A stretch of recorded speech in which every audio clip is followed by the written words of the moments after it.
un petit intro pour vous présenter Williams, un journaliste que j'ai rencontré à Marseille. Donc il va prendre ma place pour les artistes. Et pour les artistes qui veulent toujours des interviews, moi je n'ai plus le temps, vous ne m'avez pas suivi quand j'étais rue d'Aubagne, donc maintenant je passe au niveau supérieur, je n'ai plus le temps de m'occuper de Marseille. Donc je vous présente Williams, si tu veux dire un mot. Ben oui, je vais dire un mot. Bonjour. Voilà. Donc Williams, je crois que vous avez d'ailleurs déjà rencontré un très grand artiste qui s'appelle Francis Yaoundé, vous avez rendez-vous avec lui tout à l'heure. Immense. D'ailleurs dans son bureau, qui ressemble un peu à celui-là. Il me semble, hein. C'est celui-là d'ailleurs. Voilà, donc rendez-vous ici dans une demi-heure pour interviewer Francis Yaoundé, là, qui est en train toujours avec beaucoup de boulot. On va parler de Africa 54. Bah déjà ce que j'ai pu percevoir du personnage et de ce que vous êtes en train de tous mettre en place, c'est vrai que c'est très enthousiasmant. Moi j'ai vu tout de suite, d'ailleurs quand je me suis permis de te contacter, hein, c'était vraiment ça, c'était voir j'ai compris rapidement, cette chance en tout cas, de comprendre rapidement l'ampleur de ce qui est fait. Ça correspond à ce qui est ma recherche ici sur la région. Donc j'ai très hâte de pouvoir commencer cette interview. Là, bon, bah, à tout à l'heure avec Francis Yaoundé. Merci à toi. Bon, Francis Yaoundé, principalement, je vais te demander, Francis Yaoundé, qui es-tu? Francis Yaoundé est un citoyen du monde qui est franco-béninois, voilà, et j'étais ancien militaire des forces armées françaises, mais je détiens également une licence d'organisateur de concerts. Et puis dans le passé, j'ai fait jouer beaucoup d'artistes depuis les années 80. J'ai fait jouer... Arrête, parce que j'ai pas encore parlé de ça, mais tu es un musicien à la base. Toi aussi, tu es sur la scène. Oui, je suis artiste, auteur, compositeur aussi, et homme de scène. Mais voilà, le cœur compte beaucoup pour moi et donc non seulement je suis auteur-compositeur, mais j'aime beaucoup faire jouer les autres artistes. Alors les artistes en question, on va un petit peu reprendre qui tu as pu faire jouer, qui est connu pour le grand public. Eh depuis les années 80 à 2000, j'étais dans le Languedoc, mais je travaillais sur Paris dans ce domaine-là et j'ai fait jouer entre 300 et 400 musiciens facilement, venant donc des Manu Dibango, Salif Keita, Alpha Blondy, Maurice Kanté, Jacques Higelin, Peter Gabriel. Stop, le monsieur, donc, je répète ce que j'ai dit hier, le monsieur qui se présente très modestement, c'est une pointure. C'est une pointure. Ça va vous expliquer un petit peu l'ampleur du projet qui est derrière, parce que je pense qu'il faut quand même illustrer sur qui fait quoi. Hein.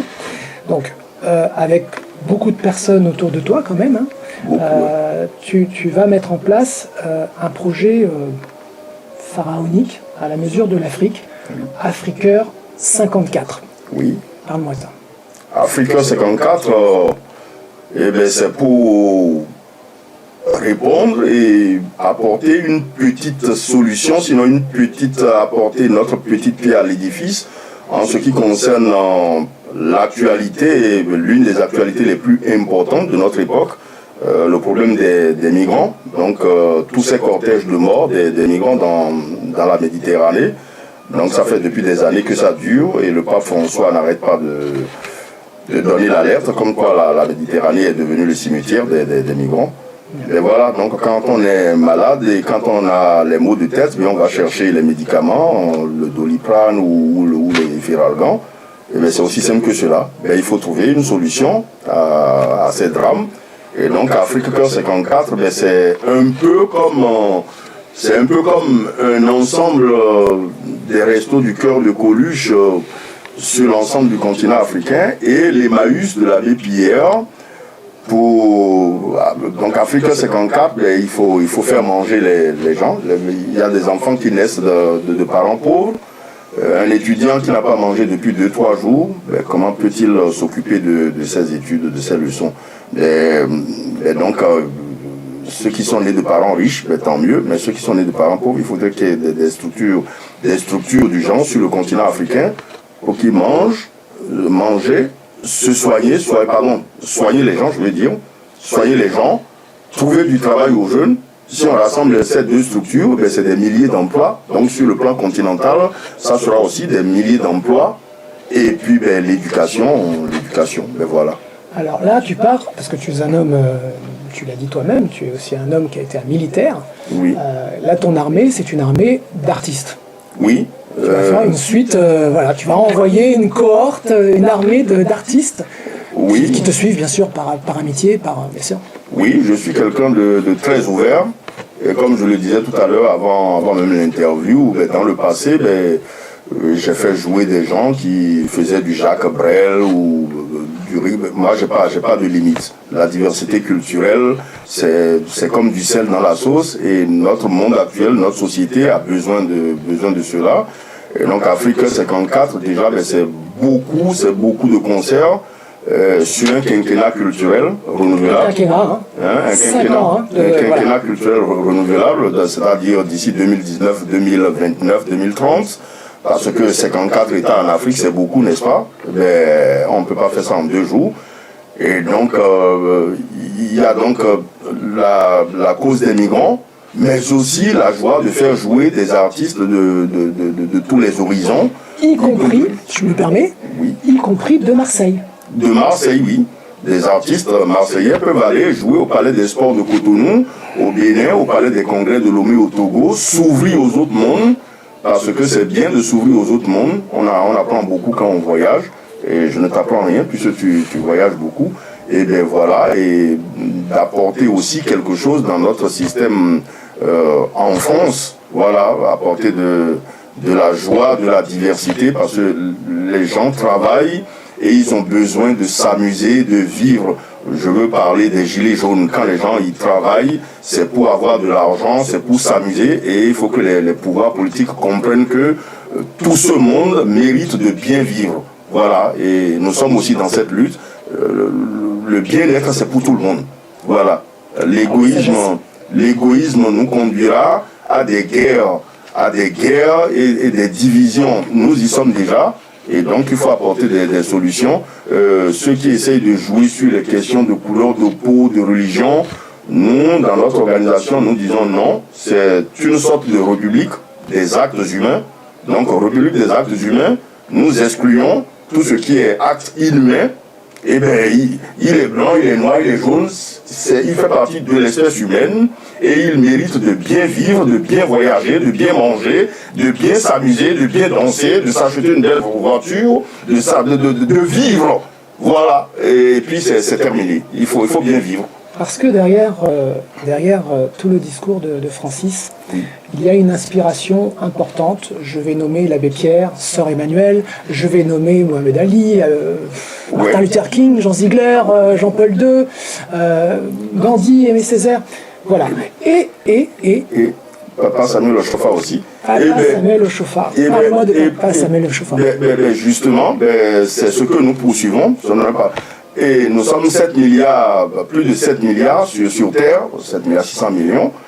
Et ces noms que tu viens de citer, hein, Nelson Mandela, Martin Luther King, Mère Teresa, Sœur Emmanuel, l'abbé Pierre, Coluche, c'est des gens qui ne sont pas de même couleur de peau, qui ne sont pas de même religion, qui ne sont pas du même sexe, et qui ont tous véhiculé une seule chose, la bonté du cœur vis-à-vis de son semblable. Est-ce que Mère Teresa peut voir les gilets jaunes en train de souffrir et elle ira donner les milliards à des bourgeois, à des riches? Non, elle va d'abord sauver les pauvres. Est-ce que Nelson Mandela va faire ça? Est-ce que Coluche va faire ça? Est-ce que l'abbé Pierre va faire ça? Et donc, ce qui est véritablement humain, on oublie ces questions de couleur de peau parce que quand on aime l'autre, c'est la première des choses, on doit veiller à ce que l'autre aussi puisse vivre le peu de temps que nous avons à faire dans ce monde. On n'est que de passage, c'est ça le vrai amour. Tout le reste, c'est politique, c'est du... Voilà. Et donc, Papa Samuel Ochofa en fait partie, et c'est lui qui m'a élevé. Donc, c'est lui qui détient l'organisation numéro 1 de tout le continent africain, 1,3 milliard. Et c'est un personnage haut en couleur, mais méconnu du grand public.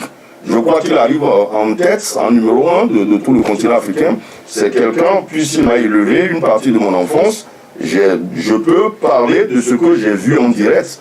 Et bien, c'est un monsieur qui prône la bonté, tu n'as pas le droit de détruire l'autre. Tu n'as pas le droit de détruire l'autre. Il y a un Dieu qui existe, mais ce Dieu ne peut pas symboliser le mal. Ce n'est pas possible. L'Éternel, Dieu ne peut pas symboliser le mal. Et bien, si tu aimes Dieu, et bien, tu dois vouloir le bien-être de l'autre. Il a une tête comme toi, il a deux pieds comme toi. Peu importe qu'il soit noir, blanc, jaune de peau, il doit vivre. Il a besoin de la bienveillance que tu vas lui donner, du bonheur au quotidien. Qui parmi nous peut aimer le mal, hein, qu'on lui donne le mal. Donc ce n'est pas une question de couleur de peau, c'est une question de la bonté du cœur vis-à-vis de son semblable. Alors voilà, on a, je pense, un résumé assez rapide, hein, c'est YouTube, mais on a un résumé d'un homme avec une équipe autour de lui, avec beaucoup de personnes derrière, beaucoup, hein. Qui va partir en croisade. Et c'est une croisade très importante pour les deux continents. Parce que vous avez bien compris, dans ce que je résume de ce que tu fais, on va partir là sur des concerts qui vont commencer à partir de 2020, un petit peu même avant. Début 2020. Des concerts sur, on a le Bénin.